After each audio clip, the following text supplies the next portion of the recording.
All right, shalom. To start this lesson, first and foremost, I want to give all praise, honor, and glory to Yahweh, Bahashim, Yahushai, Bahashim, Kakadash. Double honors to our elders and apostles, a great millstone who rule well and push out 100% truth and true sincerity. And shalom to the whole elect scattered across the four winds. Lord willing, this lesson be edifying.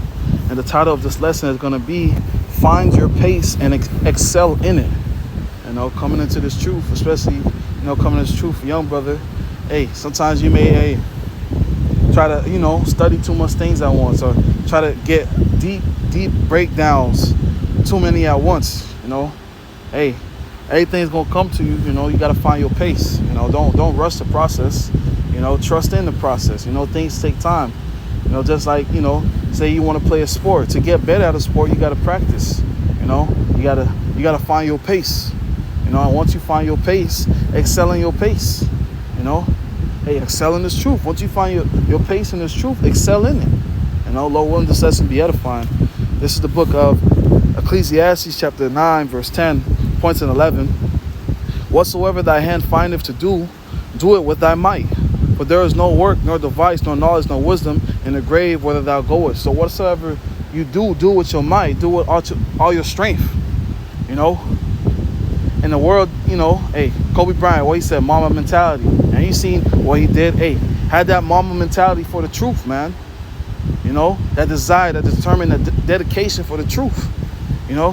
Desire the sincere milk. Be determined for the sincere milk. Dedicate yourself to the sincere milk. Dedicate yourself to this truth. Be determined to excel in this truth. Speaking to myself first and foremost.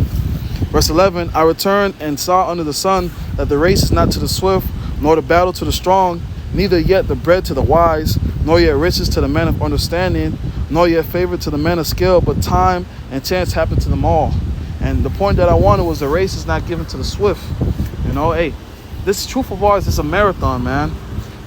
It's not a race. It's not a 500-yard or 400-yard race. It's a marathon. And when you watch the people that participate in marathons, they keep a pace, and they keep that pace, and they keep that pace for the whole race. It's just like the tortoise and the hare. You got the hare did too much and he lost, but the tortoise, he kept his pace. Speaking to myself first and foremost, I got to keep my pace. We got to keep our pace. Whatever pace that the Lord has set up for us, we must keep that pace. So we can continue to grow. The next precept that I wanted to grab is Ecclesiastes 12 and 12. And further by these, my son, be admonished of making many books. There is no end.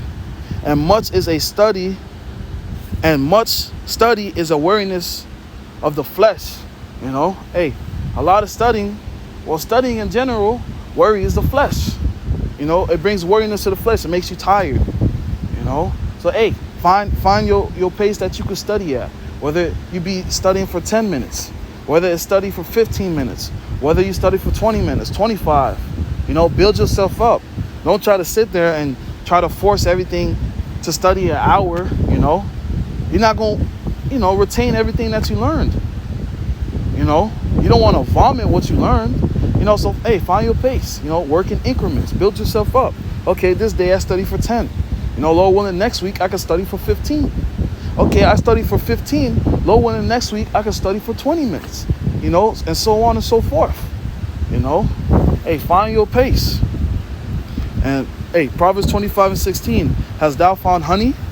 Eat so much as is sufficient for thee, lest thou be filled therewith and vomit. So you got to know your measure when it comes to the studying.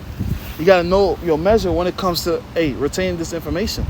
Like I was saying, you don't want to sit there and study for 3 hours and now your mind is like Play-Doh. You didn't retain not one single thing, And I'm saying this off experience, man. There's times where I study for way too long and everything that I study, I forgot. Find your pace. Take your time.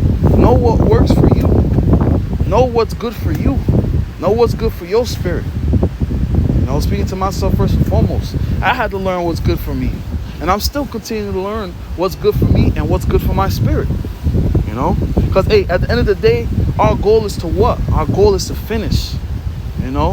Our goal is to finish. And an example of finishing is Paul. You know, and I'm going to close out with this. This is the book of 2 Timothy chapter 4, verse 7. I have fought the good fight. I have fought a good fight. I have finished my course. I have kept the faith. Yeah, Paul finished his course. You know, he fought the good fight of faith. And hey, we got to continue to fight the good fight of faith. This should be an example towards us. Speaking to myself first and foremost. Verse 10. Henceforth, there was laid up for me a crown of righteousness, which the Lord, the righteous judge, shall give me at that day. And not only me, but unto all them that also love his appearing. You know, hey, us keeping our pace, you know, us finishing, because the goal is to finish. You know, hey, may a crown of righteousness be laid upon your head. A crown of righteousness is going to be put upon our head. I don't want to Ratazal, I won't be part of the elect, but hey, the goal is to finish. But in order to finish, you know, we understand that the race is not given to the swift. Hey, you got to learn your pace.